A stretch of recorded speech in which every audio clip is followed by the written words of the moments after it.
Hello everyone, start કરીએ આપણે plant physiology એટલે કે વનસ્પતિ દેહ ધર્મ વિદ્યા. એટલે વનસ્પતિમાં જોવા મળતી દેહ ધાર્મિક પ્રક્રિયાઓ. ચેપ્ટર નંબર 11, જેમાં આપણે જોવાનું છે વનસ્પતિમાં વહન.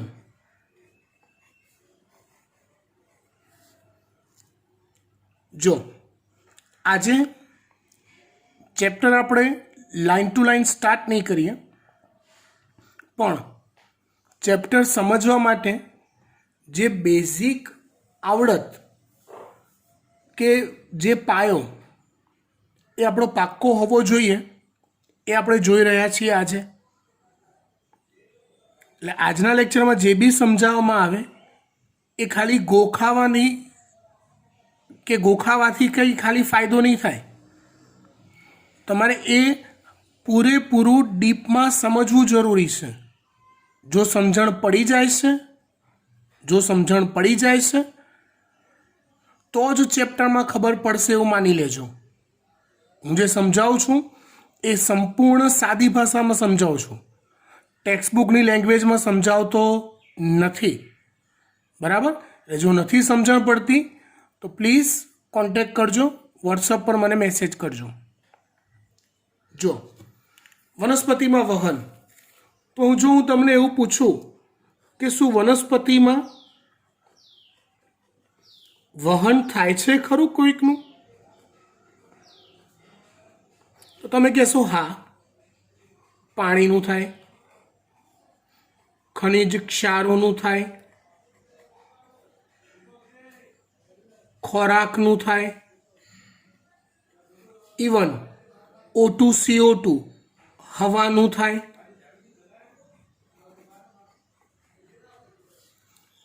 તો આવા ઘટકોનું વહન વનસ્પતિમાં થાય છે. પાણી વિશે વાત કરીએ તો મૂળ દ્વારા પાણી શોષાય તો છેક પર્ણ સુધી જાય, પર્ણમાંથી પાણીનું બાષ્પોત્સર્જન થાય, વધારાના પાણીનું. ખનિજ ક્ષારો પણ સેમ વે મૂળ દ્વારા શોષાઈને ઉર્ધ્વ દિશામાં વહન પામે પર્ણ સુધી. ખોરાક એ પર્ણમાં તૈયાર થાય અને મૂળ તરફ એટલે કે નીચેની દિશામાં એનું વહન થતું હોય.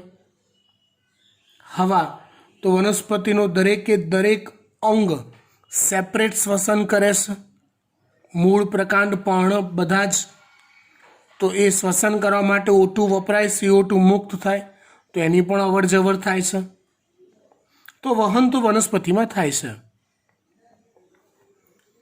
તો આવા જાતના વહન સમજવા માટે કેટલાક બેઝિક એટલે કે મૂળભૂત સિદ્ધાંતો કે નિયમો કે ઘટનાઓ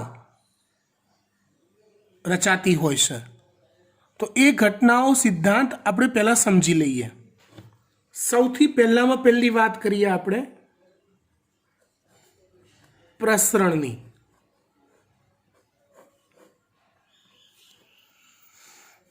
પ્રસરણ કોને કહેવાય? તો સાદી ભાષામાં આપણે કહીએ તો એવું કહીએ કે ભાઈ પ્રસરવું, ફેલાવવું. તમારા રૂમના એક ખૂણામાં અગરબત્તી સળગાઈ હોય, ધૂપ સળગાયું હોય, તો વિથિન 10 or 20 સેકન્ડ રૂમનો જે બીજો ખૂણો છે ત્યાં સુધી એ સળગતા ધૂપની સ્મેલ આવી જાય છે. તો એ સ્મેલના અણુઓ છે એનું શું થયું કહેવાય? કે પ્રસરણ થયું કહેવાય. સમજણ પડી? તો આ વસ્તુ છે પ્રસરણ. એને શબ્દોમાં કેવી રીતે દર્શાવી શકાય? તો કંઈક આ રીતે. દુનિયાનો કોઈ પણ પદાર્થ પોતાના વધુ સંકેન્દ્રણ.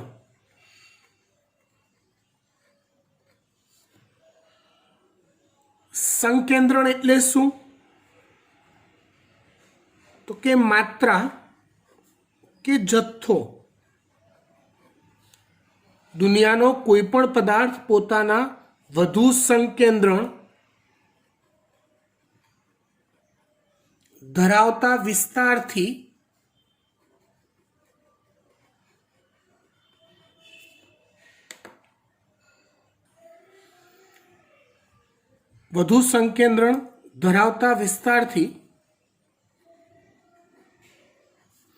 ઓછા સંકેન્દ્રણ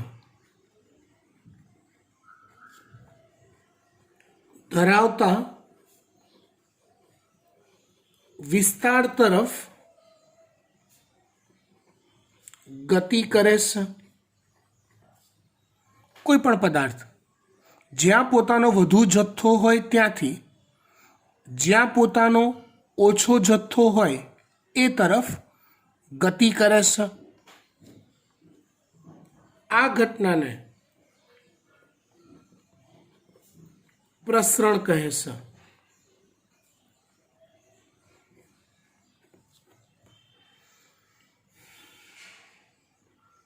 હવે ધારો કે આ એક એ નામનો વિસ્તાર છે, આ એક બી નામનો વિસ્તાર છે. એ નામના વિસ્તારમાં માની લો કે ક્લોરીનના 100 અણુ છે. બી નામના વિસ્તારમાં ધારો કે ક્લોરીનના 60 અણુ છે. તો ક્લોરીનના અણુઓની ગતિ કઈ તરફ થશે? તો કે એ વિસ્તારથી બી વિસ્તાર તરફ થશે, કેમ કે અહીંયા પ્રસરણનો નિયમ લાગુ પડશે. કેમ કે દુનિયાનો કોઈ પણ પદાર્થ પોતાના વધુ સંકેન્દ્રણ ધરાવતા વિસ્તારથી ઓછા સંકેન્દ્રણ ધરાવતા વિસ્તાર તરફ ગતિ કરે છે. અહીંયા ક્લોરીનનું પ્રમાણ તો અહીંયા જથ્થો 100નો છે, અહીંયા 60નો છે, અને વધુ જથ્થાથી ઓછા જથ્થા તરફ ગતિ કરે છે, જેને પ્રસરણ કહે છે. ક્લિયર? ફાઇન. પ્રસરણની જ રિલેટેડ બીજી કેટલીક વાતો સમજીએ.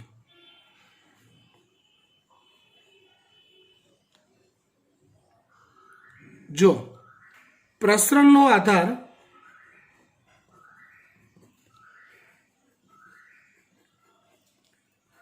પદાર્થના સ્વરૂપ પર હોય છે.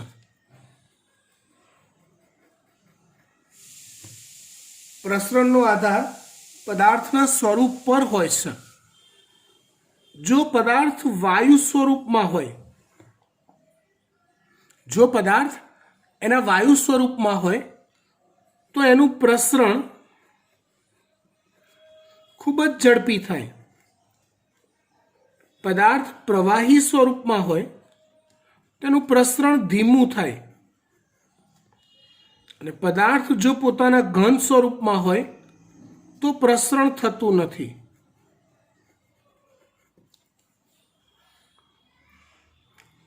ચલો, કોઈ તમને એમ પૂછે કે લોખંડનું પ્રસરણ થાય, તો પહેલી દ્રષ્ટિએ તમે જવાબ આપો ના થાય. કેમ?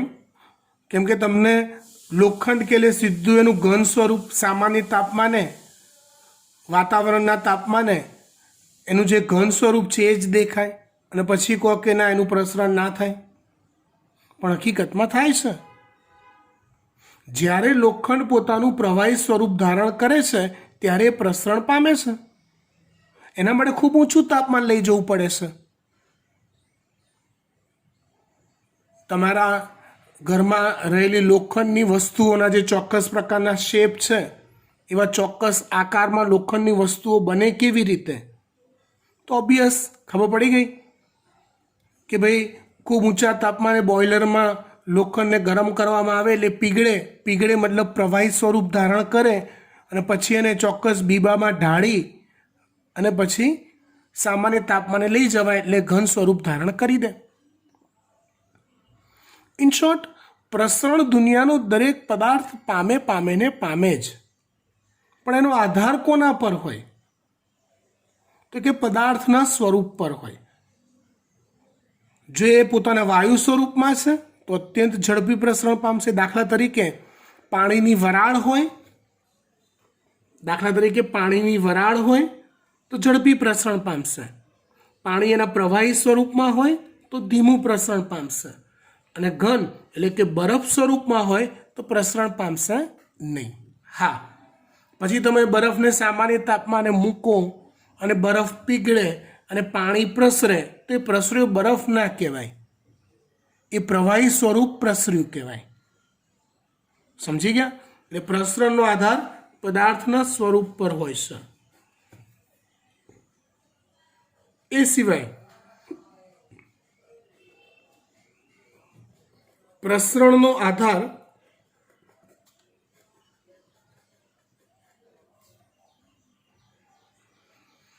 જે માધ્યમમાં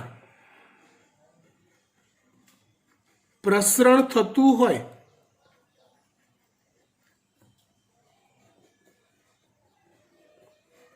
તેના પર હોય છે. એટલે કે માધ્યમ અસર કરે છે. દાખલા તરીકે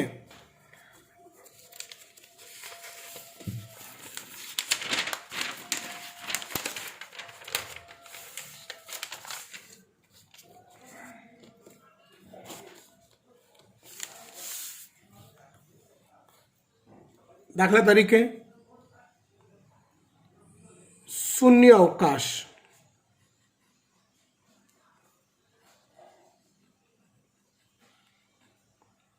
હવા, પાણી. જો કોઈ પદાર્થનું પ્રસરણ શૂન્ય અવકાશમાં થતું હોય તો એ માધ્યમ, ત્યાં કોઈ માધ્યમ છે જ નહીં એવું કહેવાય. એટલે શૂન્ય અવકાશમાં પ્રસરણની ક્રિયા અત્યંત ઝડપી થાય છે. હવામાં પ્રસરણ ઝડપી થાય છે. પાણીમાં પ્રસરણ ધીમું થાય છે. ઇન શોર્ટ સમજો તમે, જે માધ્યમમાં પ્રસરણ, દાખલા તરીકે કોઈ વાયુ હવામાં પ્રસરતો હોય ને કોઈ વાયુ પાણીમાં પ્રસરતો હોય તો પ્રસરણનો દર હવામાં પ્રસરતો હોય ત્યારે મેક્સિમમ હોય, પાણીમાં પ્રસરતો હોય એના કરતાં, પાણી કરતાં બીજું કોઈક વધુ ઘટ્ટ માધ્યમ હોય તો પ્રસરણ એના કરતાં બી ધીમું થાય.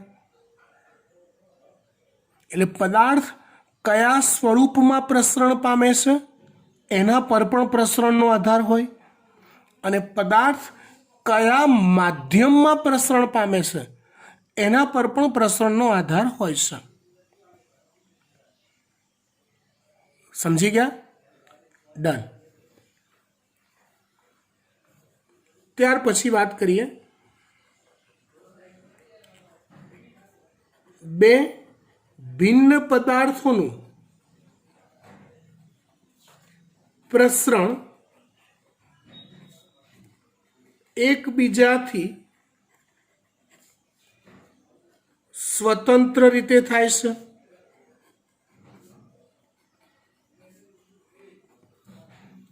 બે ભિન્ન પદાર્થો હોય એમનું પ્રસરણ એકબીજાથી સ્વતંત્ર રીતે થાય છે. એટલે એકબીજા પર આધારિત હોતું નથી.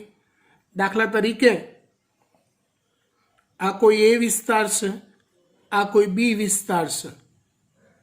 એ વિસ્તારમાં ક્લોરીનના 60 અણુ છે, O2ના 200 અણુ છે. બી વિસ્તારમાં ક્લોરીનના 100 અણુ છે અને O2ના 70 અણુ છે. તો હું તમને એવું પૂછું કે ક્લોરીનના અણુઓ કઈ તરફ જશે તો તમે કહેશો સાહેબ બી થી એ તરફ ક્લોરીન, કેમ કે 100 છે ને અહીંયા 60 છે. હું તમને એવું પૂછું કે O2ના અણુઓ કઈ તરફ જશે તો તમે કહેશો કે સાહેબ એ થી બી તરફ. કેમ? કેમ કે 200 છે ને 70 છે. યસ, તો આ જ વાક્ય તમે સમજી ગયા એવું કહેવાય. બંને વાયુઓ એકબીજાના વાદ નથી લેતા કે તું આ તરફ જાય તો હું આ તરફ જઉં. એવી રીતે દુનિયાનો કોઈ પણ પદાર્થ એકબીજાનું વાદ નથી લેતો. સમજો, જ્યાં વધુ પ્રમાણ હોય એનું ત્યાંથી જ્યાં ઓછું પ્રમાણ હોય એનું એ તરફ એ પદાર્થ જાય છે, પ્રસરણ પામે છે. સમજી ગયા? આગળ વાત કરીએ.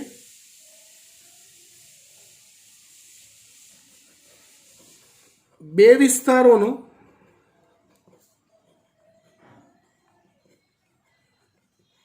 સંકેન્દ્ર તફાવત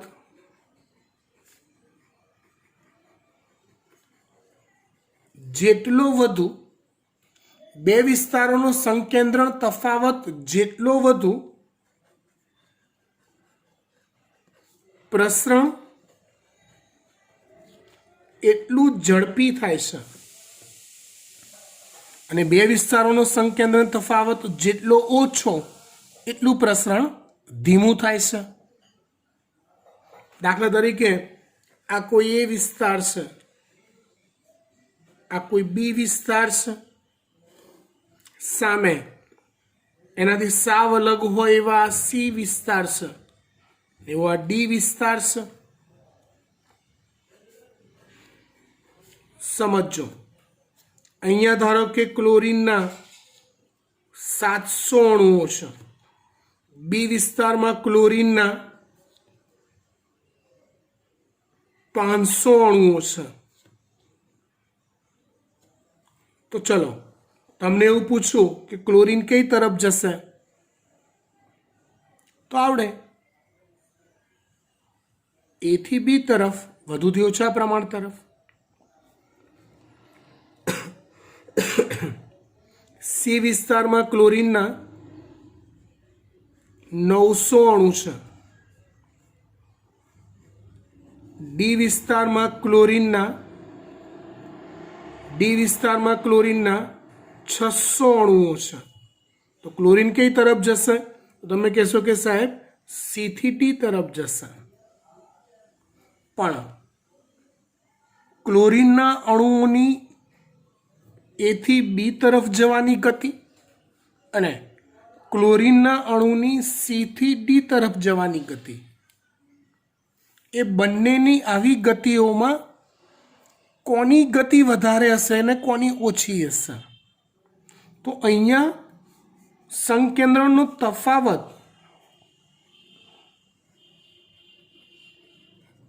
300 છે. 900 600 300નો ગેપ છે. અહીંયા સંકેન્દ્રણનો તફાવત 200 છે. તો તફાવત અહીંયા વધુ છે, માટે ક્લોરીનની ગતિ અથવા પ્રસરણ દર અહીંયા વધુ હશે, આની સાપેક્ષ છે.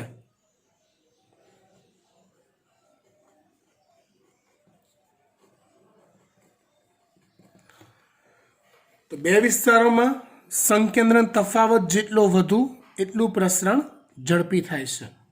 એનું ઊંધું, સંકેન્દ્રણ તફાવત જેટલો ઓછો એટલું પ્રસરણ ધીમું થાય છે. પણ એક વાત સમજો, આપણે ખાલી સી અને ડી વિસ્તાર જ વિચારો તો હાલ ક્લોરીન અણુ આ દિશામાં જઈ રહ્યા છે, મતલબ અહીંયા 900 થી સંખ્યા ઘટી રહી છે અને અહીંયા 600 થી સંખ્યા વધી રહી છે. અહીંયા 900 થી સંખ્યા ઘટી રહી છે અને અહીંયા 600 થી સંખ્યા વધી રહી છે. એટલે થશે કેવું બેટા, આ 900 માંથી ધીમે ધીમે ઘટતા જશે અને 600 થી વધતા જશે. અલ્ટિમેટલી બંને વિસ્તારોનો સંકેન્દ્રણ તફાવત ઘટતો જશે. માટે ધીમે ધીમે પ્રસરણ ધીમું થતું જશે. ધીમે ધીમે પ્રસરણની પ્રક્રિયા ધીમી પડતી જશે. સમજી ગયા વાત? ડન. એ રીતે એવું કહેવાય કે જ્યારે બંને વિસ્તારોમાં સંકેન્દ્રણ સમાન થાય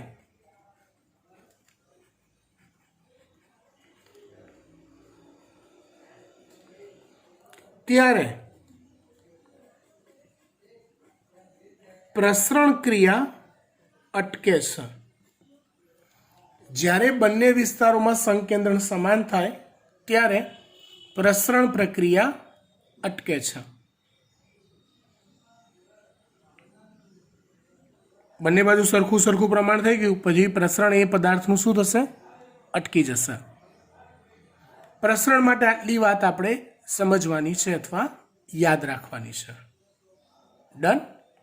ચાલો અહીંયા પ્રસરણની વાત પૂરી કરી। ત્યાર પછી આપણે વાત કરીએ પ્રસરણનો જ કઝિન બ્રધર જેને કહેવાય છે સાનુકૂલિત પ્રસરણ। એનો કાકાનો છોકરો ભાઈ।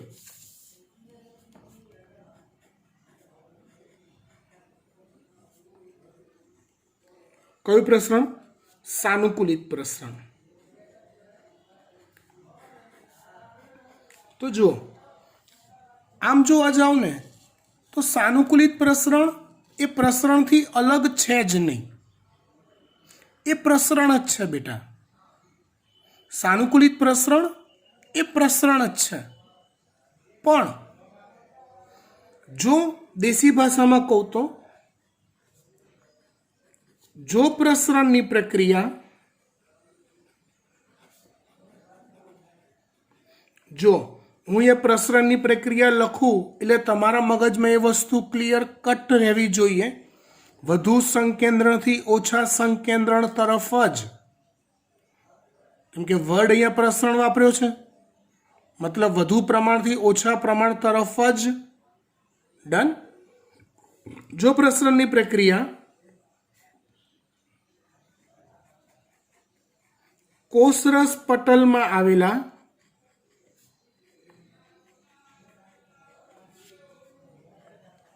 વાહક પ્રોટીન મારફતે થાય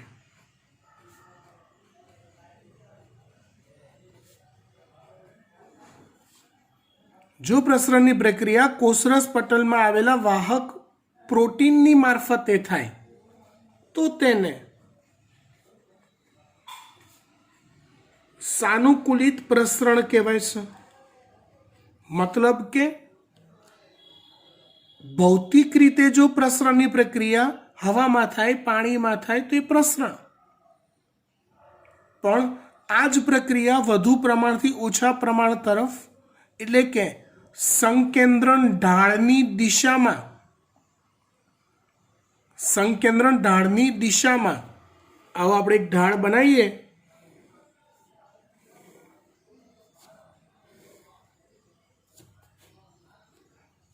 તો કોઈ પદાર્થ ઢાળમાં ટોચથી નીચેની તરફ જાય તો એ આપમેળે જાય, શક્તિ ના વપરાય, પણ એ જ પદાર્થ જો નીચેથી ઉપરની તરફ જાય તો એ આપમેળે ના જાય, ઢાળ ચડવો પડે, એટીપી સ્વરૂપની શક્તિઓ વાપરવી પડે।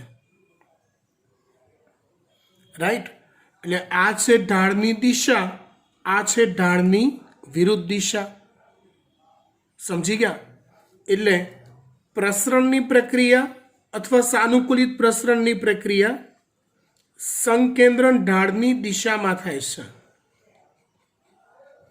જેમાં કોઈ એટીપી ફેટીપી સ્વરૂપની શક્તિ વપરાતી નથી।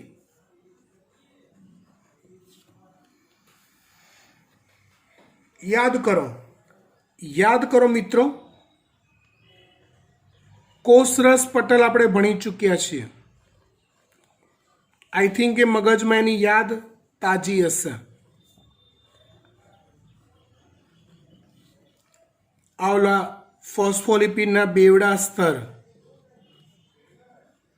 આ ઓલા ફોસ્ફોલિપિડના બેવડા સ્તર છે।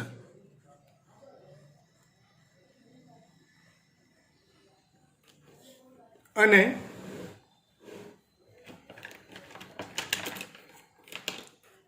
આ એમાં રહેલું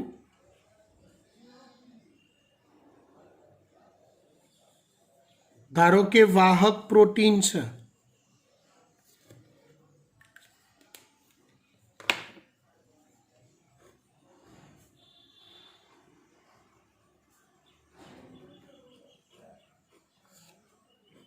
આ ફોસ્ફોલિપિડના સ્તર છે. જો કોઈ પદાર્થનું આ કોષરસ પટલની બહારનો વિસ્તાર છે, બહારની તરફ પ્રમાણ વધારે હોય, અંદરની તરફ પ્રમાણ ઓછું હોય, તો એ પદાર્થ વધુ પ્રમાણથી ઓછા પ્રમાણ તરફ જાય છે. પણ એટલે આ પ્રસરણ જ થયું, વધુથી ઓછા પ્રમાણ તરફ ગયા એટલે સંકેન્દ્રણ ઢાળની દિશા જ થઈ, વધુથી ઓછા પ્રમાણ તરફ ગયા એટલે આપમેળે જ આ પ્રક્રિયા થશે. પણ એ આપમેળે પ્રક્રિયા થવા માટે વાહક પ્રોટીનનો ઉપયોગ થાય છે. જો આવું હોય તો એને સાનુકૂલિત પ્રસરણ કહેવાય. જો આવું હોય તો એને સાનુકૂલિત પ્રસરણ કહેવાય. સમજી ગયા? ફાઇન. ચલો, ત્યાર પછી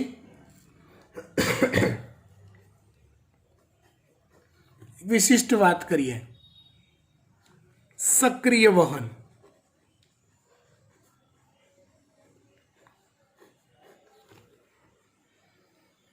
જો ક્યારેક કોષરસ પટલને પદાર્થનું વહન ઢાળની વિરુદ્ધ દિશામાં પણ કરવાની જરૂર પડે છે.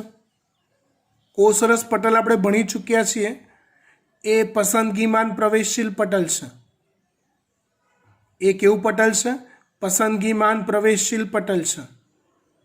સમજો, એટલે એ કોક વાર ઢાળની વિરુદ્ધ દિશામાં એટલે કે ઓછા પ્રમાણથી વધુ પ્રમાણ તરફ પદાર્થને ધકેલતો હોય છે. તો જો પદાર્થનું વહન ઓછા સંકેન્દ્રણથી વધુ સંકેન્દ્રણ તરફ થાય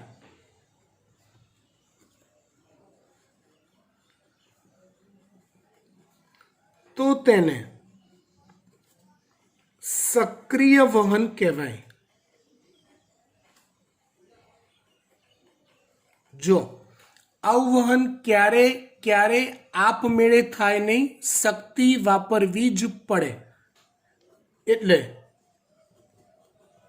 કોષરસ પટલ દ્વારા પટલમાં આવેલા વિશિષ્ટ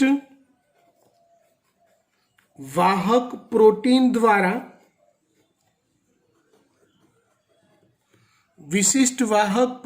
દ્વારા આ પ્રકારનું વહન થાય છે. એ વહનમાં એટીપી સ્વરૂપની શક્તિ વપરાય છે. અને આવું વહન એ સંકેન્દ્રણ ઢાળની વિરુદ્ધ દિશામાં થાય છે. આવું વહન એ સંકેન્દ્રણ ઢાળની વિરુદ્ધ દિશામાં થાય, મતલબ કે ઓછા પ્રમાણથી વધુ પ્રમાણ તરફ થાય છે.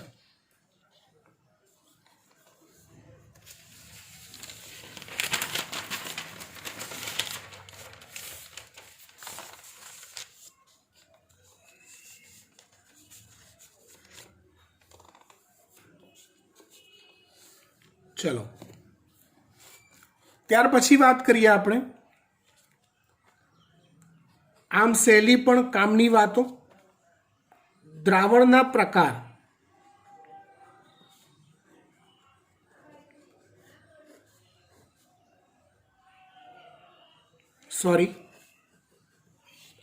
એનાથી શરૂઆતથી જોઈએ. દ્રાવણ. તો દ્રાવણ એટલે શું? તો આપણે કહીએ દ્રાવક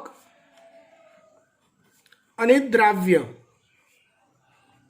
ના સમાંગ મિશ્રણને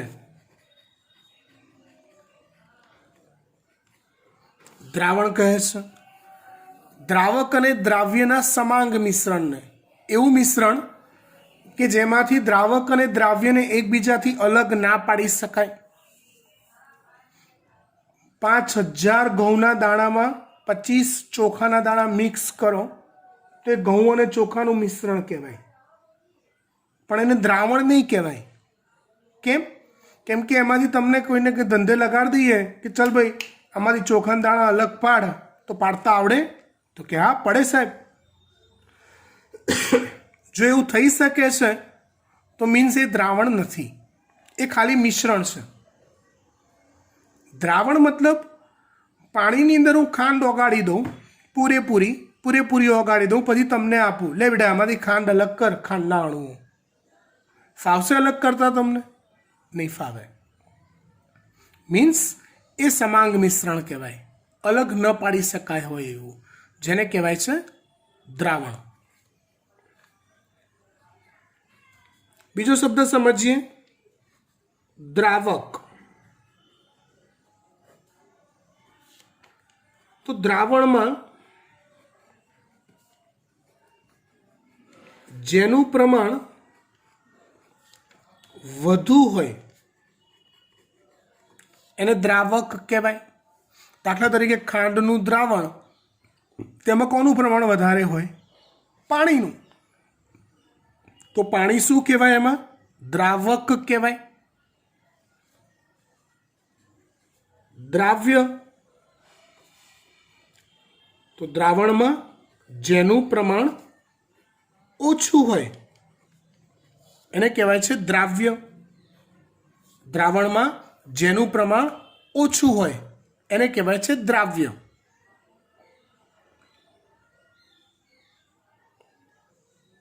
ખાંડનું દ્રાવણ, તો ખાંડના દ્રાવણમાં પાણી વધારે હોય તો ઓછું શું હોય? તો કે ખાંડ હોય. તો ખાંડને શું કહેવાય? દ્રાવ્ય કહેવાય. ડન. ચલો ત્યાર પછી વાત કરીએ દ્રાવણના પ્રકારની. 3 પ્રકાર. એક અધિસાંદ્ર દ્રાવણ, અથવા એને અંગ્રેજીમાં કહેવાય છે હાઇપરટોનિક સોલ્યુશન. બીજો પ્રકાર છે અધોસાંદ્ર દ્રાવણ, અથવા એને કહેવાય છે હાઇપોટોનિક સોલ્યુશન. ત્રીજો પ્રકાર સમસાંદ્ર દ્રાવણ, જેને કહેવાય છે આઇસોટોનિક સોલ્યુશન. જો દ્રાવણના જે પ્રકાર છે ને એ હંમેશા સાપેક્ષ હોય. તમારે એ દ્રાવણની સરખામણી કોઈક બીજા દ્રાવણ સાથે કરવી પડે. એ બીજા દ્રાવણની સાપેક્ષ છે, એ દ્રાવણની સરખામણી કરો તો જ તમને આ પ્રકાર જાણવા મળે. ચલો, હાઇપરટોનિક દ્રાવણ અથવા અધિ એટલે થાય વધુ. એટલે બે દ્રાવણની સરખામણીમાં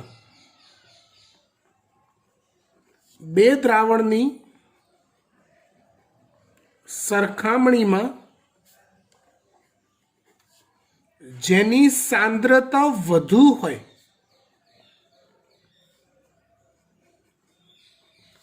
એને હાઇપરટોનિક અથવા અધિસાંદ્ર દ્રાવણ કહેવાય. તો બે દ્રાવણની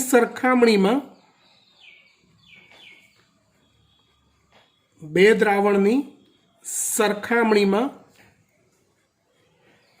જેની સાંદ્રતા ઓછી હોય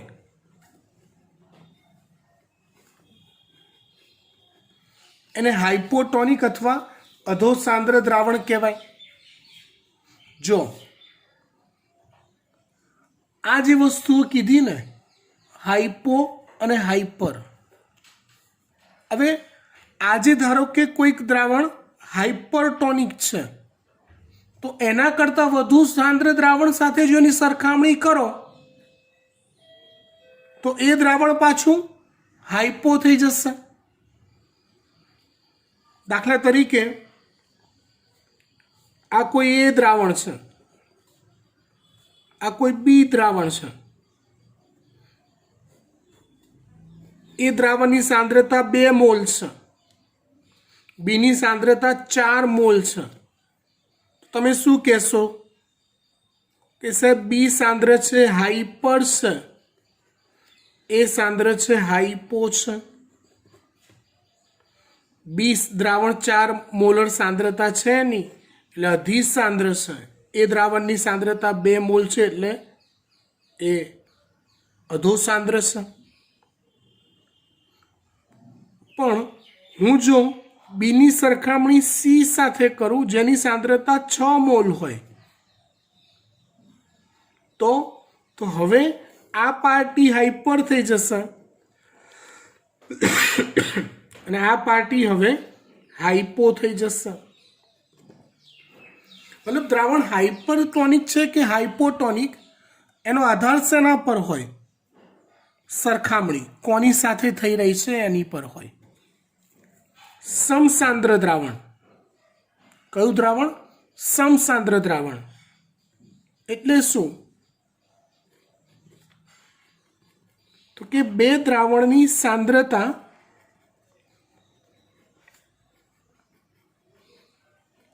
સમાન હોય. બે દ્રાવણની સાંદ્રતા જો સમાન હોય તો એને સમસાંદ્ર દ્રાવણ કહેવાય છે. આવડે? ફાઇન.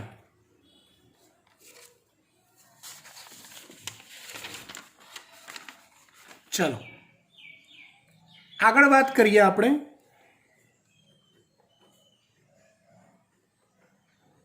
પટલના પ્રકાર.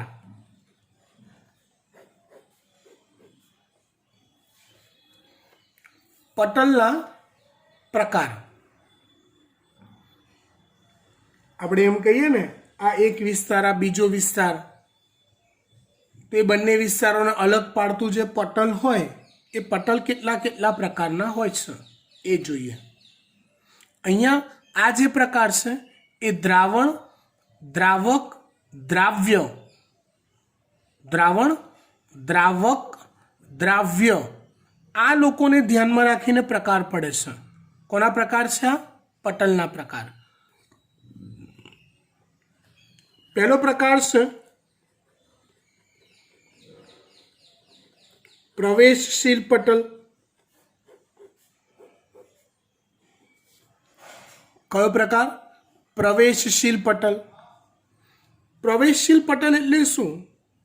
તો કે જે પટલમાંથી દ્રાવક પસાર થઈ શકે, જે પટલમાંથી દ્રાવ્ય પસાર થઈ શકે, પણ આ બંને પસાર થાય, આ બંને પસાર થાય એ પ્રક્રિયા પોતપોતાના સંકેન્દ્રણ ઢાળ અનુસાર થાય. એટલે કે બંને પોતપોતાના વધુ પ્રમાણથી ઓછા પ્રમાણ તરફ વહન પામે. પ્રવેશશીલ પટલ મતલબ શું?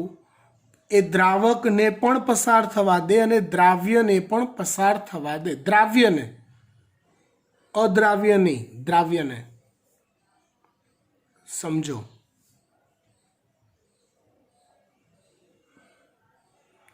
અને ટેકનિકલ મુદ્દા આવશે કન્ફ્યુઝ કરવા વાળા, પણ એ નીટમાં કરાઈશું આપણે.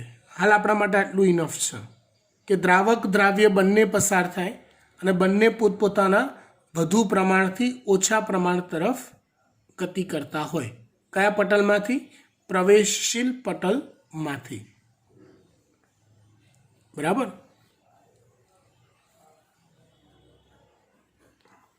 બીજું પટલ છે અપ્રવેશશીલ પટલ.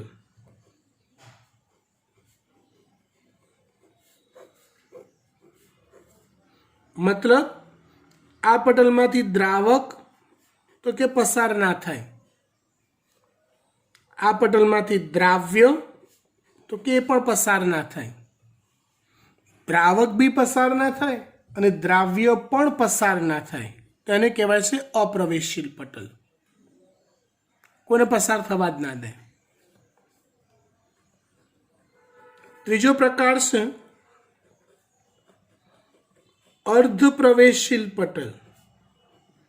આ પ્રકાર જ્યારે કોષરસ પટલ ચલાવ્યું ત્યારે શીખવાડ્યો હોય. આ એવું પટલ છે જેમાંથી દ્રાવક પસાર થાય, દ્રાવ્ય પસાર ના થાય. પણ આ જે દ્રાવક પસાર થયું એ પસાર થવાની ક્રિયા પણ સંકેન્દ્રણ ઢાળ અનુસાર જ થાય.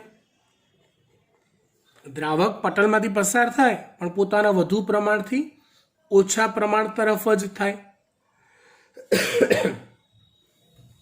સમજો.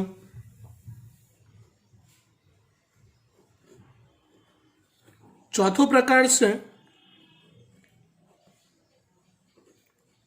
પસંદગીમાન પ્રવેશશીલ પટલ, જેમાંથી દ્રાવક પસાર થાય, પસંદગી પામેલા દ્રાવ્ય પસાર થાય અને જેની પસંદગી નથી થઈ એવા અન્ય દ્રાવ્ય પસાર ના થાય, તેને કહેવાય છે પસંદગીમાન પ્રવેશશીલ પટલ. કયા કયા પ્રકાર જોયા પટલના? 4: પ્રવેશશીલ, અપ્રવેશશીલ, અર્ધ પ્રવેશશીલ, પસંદગીમાન પ્રવેશશીલ. પ્રવેશશીલમાં દ્રાવક અને દ્રાવ્ય બંને પસાર થાય સંકેન્દ્રણ ઢાળ અનુસાર. અપ્રવેશશીલમાં દ્રાવક અને દ્રાવ્ય બેમાંથી કોઈ પસાર ના થાય. અર્ધ પ્રવેશશીલ પટલમાં દ્રાવક પસાર થાય, દ્રાવ્ય પસાર ના થાય. પણ દ્રાવક જે જાય છે પટલની આરપાર એ પોતાના સંકેન્દ્રણ ઢાળ અનુસાર જાય છે. પસંદગીમાન પ્રવેશશીલ પટલ તો દ્રાવક પસાર થાય, કેટલાક પસંદગી પામેલા દ્રાવ્ય પસાર થાય અને અન્ય દ્રાવ્યો પસાર થઈ શકતા નથી. આટલે સુધી આપણે રાખીએ છીએ. હજી બીજો એક લેક્ચર આ જ રીતે એક્સ્ટ્રા ટોપિક જોવો પડશે, પછી આપણે ટેક્સ્ટ બુક પ્રમાણે ચેપ્ટર સ્ટાર્ટ કરીશું. Thank you.